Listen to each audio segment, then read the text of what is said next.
Namaskar. Let's begin with this invocatory prayer. Yogena chittasya padena vacham Malam sharirasya vaidyakena Yopakarottam pravaram muninam Patanjali pranjalir anato'smi Abahu purushakaram Shankha charkrasi dharinam Sahasra shirasam svetam Pranamami Patanjalim.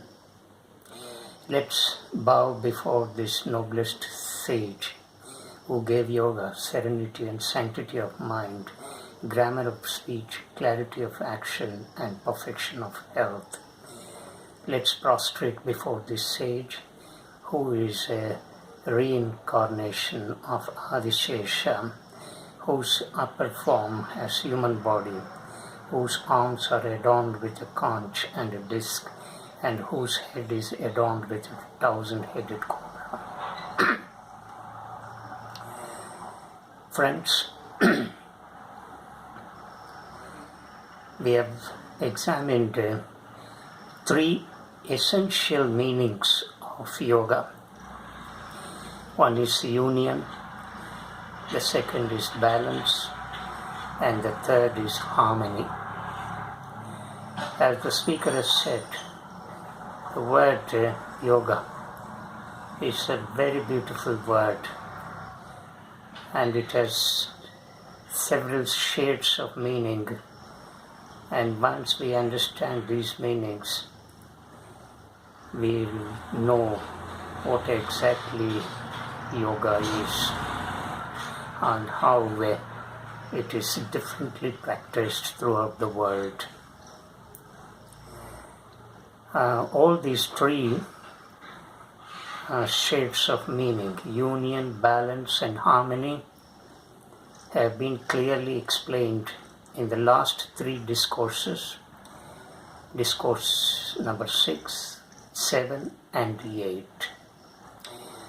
Now, in the present discourse, the speaker would like to take you all to another meaning of yoga. This is a very crucial meaning, not to downgrade the other three meanings we have so far examined. And what is this? Yoga is also understood as action.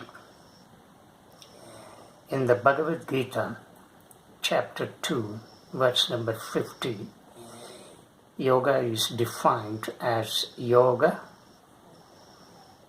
karmasu kausalam. Yoga karmas kausalam. That is, yoga is skill in action. Action is a beautiful term, but at the same time very complex. Complex because it's very difficult to understand what exactly it is. It is filled with so much of complexity that sometimes it terrifies us. Let's unravel the mystery of this most beautiful and complex word, action. Well, there are several meanings of the word action. We can understand this word action in different ways, and how yoga comes into effect, and how yoga justifies which type of action as most important and very essential for our living. Well, for any action, we need thought. In other words, thought presupposes action.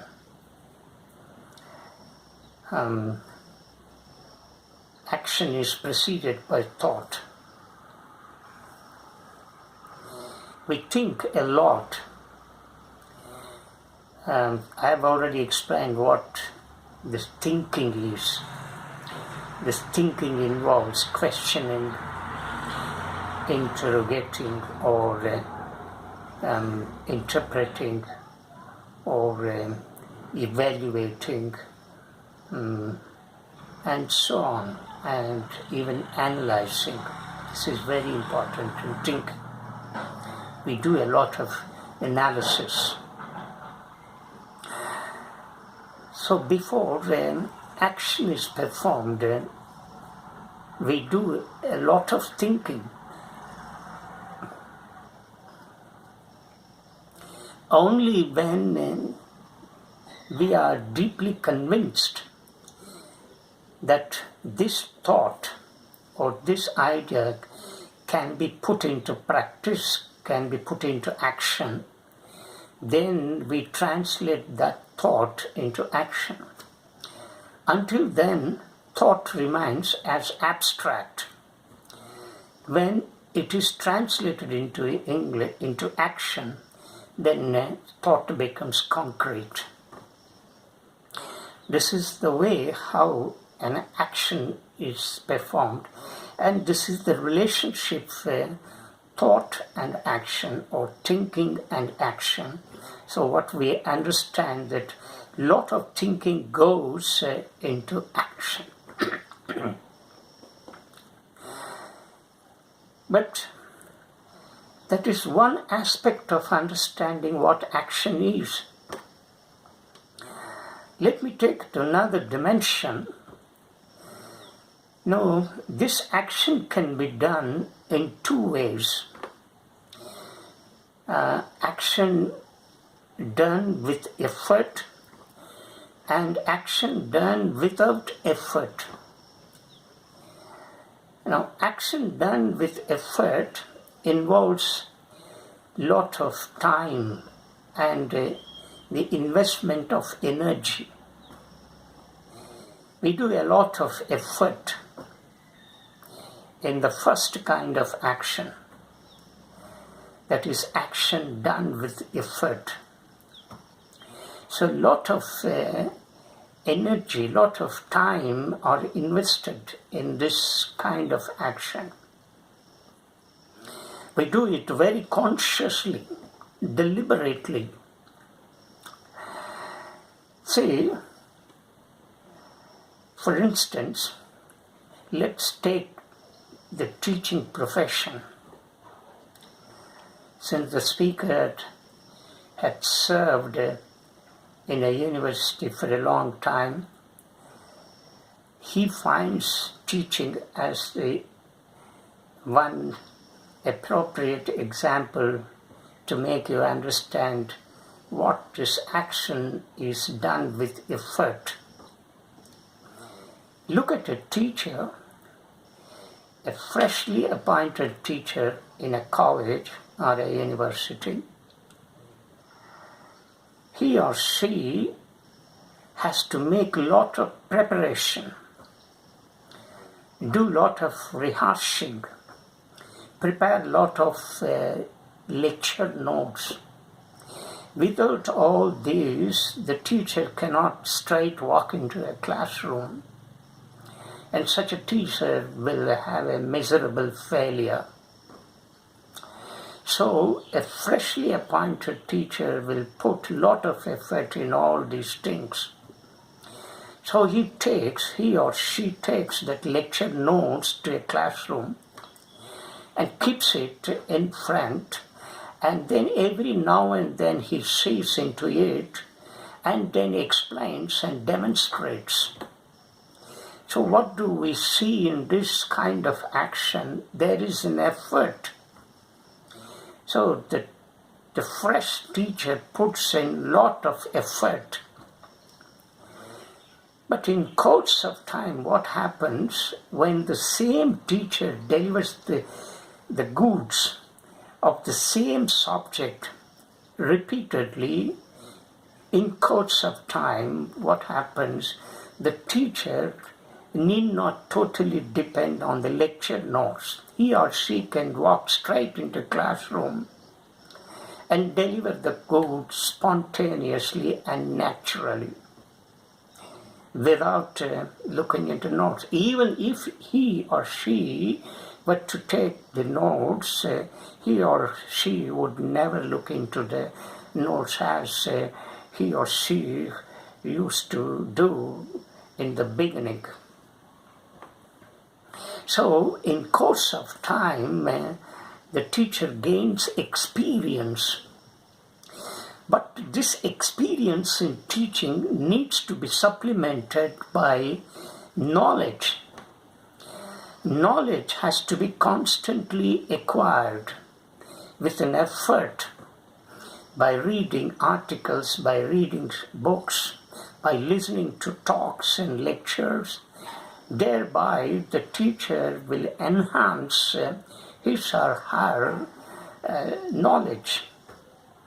So the knowledge is gained in this way. When you gain knowledge in this way, it is called proficiency.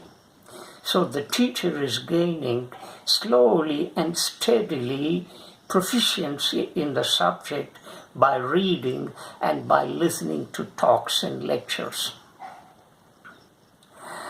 And as I've just now said, how a teacher does teaching without effort after a certain time, say after a few years, in the same subject, the teacher can just walk in and then deliver the goods spontaneously without looking into the notes. This is called experience. Now this experience is turned into efficiency. It makes the teacher more efficient. So you see that the speaker has used two crucial words in this fine example. These two crucial words are proficiency and efficiency. Proficiency is gained by learning, by acquiring knowledge, by means of reading and listening to the talks and discourses and so on. But efficiency is gained by means of years of experience. But the teacher needs both.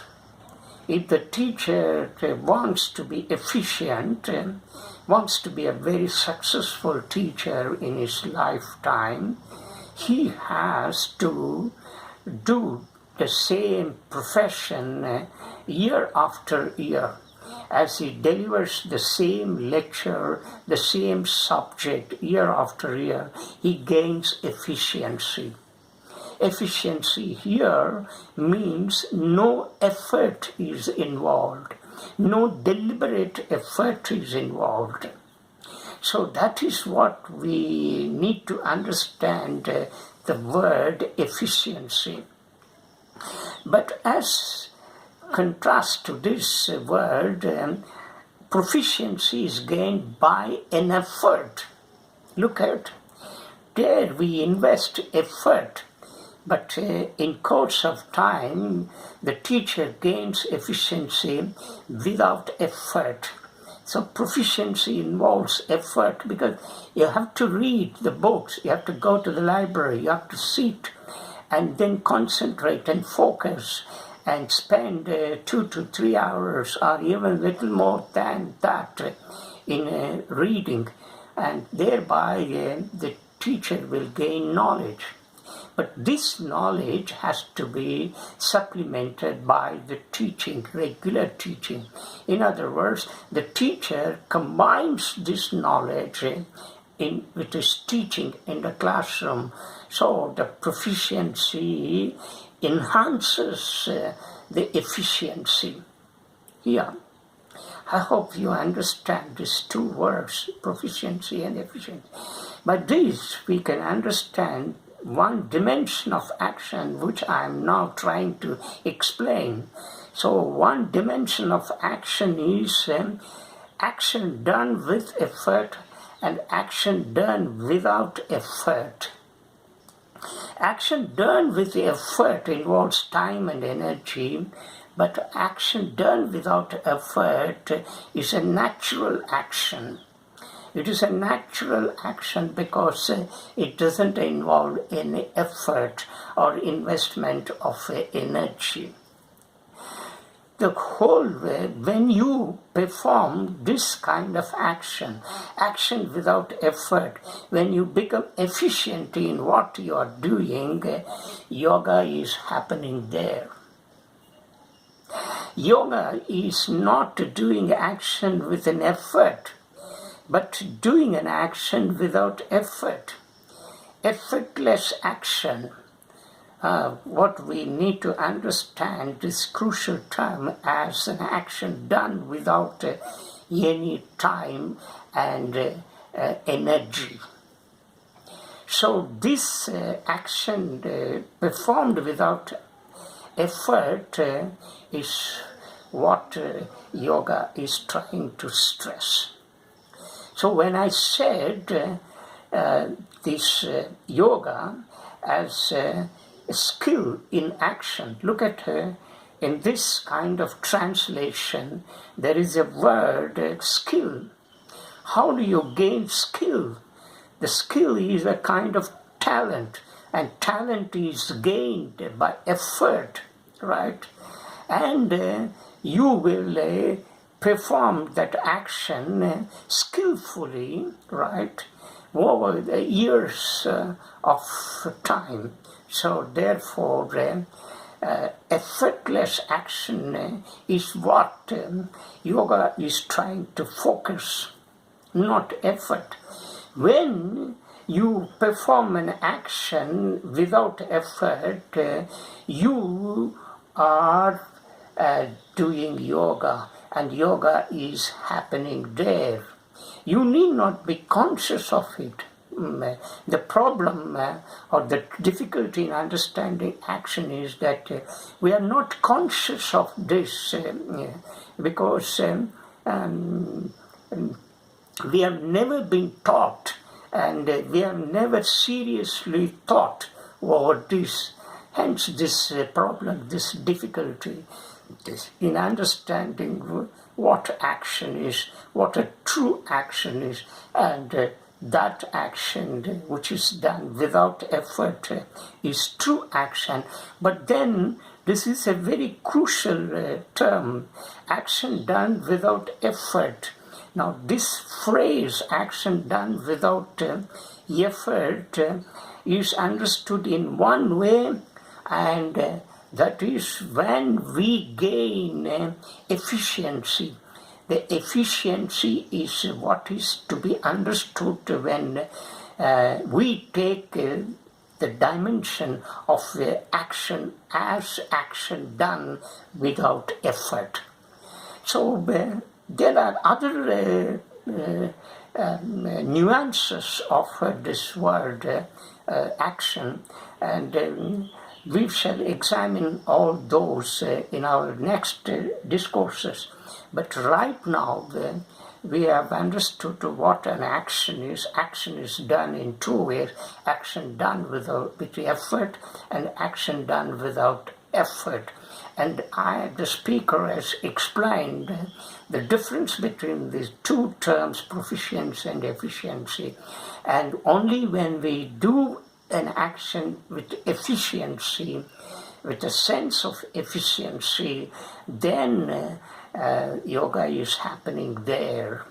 In fact, the whole creation is moving in this direction. Action, the whole universe is filled with action, but this action is effortless. The whole creation is moving, is acting, not deliberately, but effortlessly it is expanding. The universe is expanding effortlessly. The universe is moving effortlessly. All actions are happening in the universe effortlessly. So the whole universe is yoga. So yoga is happening in the universe. Yoga is happening in the creation itself. There is nothing like yoga which is different from this. So this is one way of understanding what yoga is. So the whole universe is yoga. So yoga is universe and universe is yoga. Or yoga is creation and creation is yoga. All life is yoga, and all yoga is life in action. So this is what we need to understand. One dimension of what action is. This is what the speaker has tried to enlighten you in this discourse. So we shall examine the other dimensions of this most beautiful complex word action in our next discourses. Friends and listeners, if you are deeply impressed by these discourses, subscribe and share with your friends. Thank you very much. Namaskaram.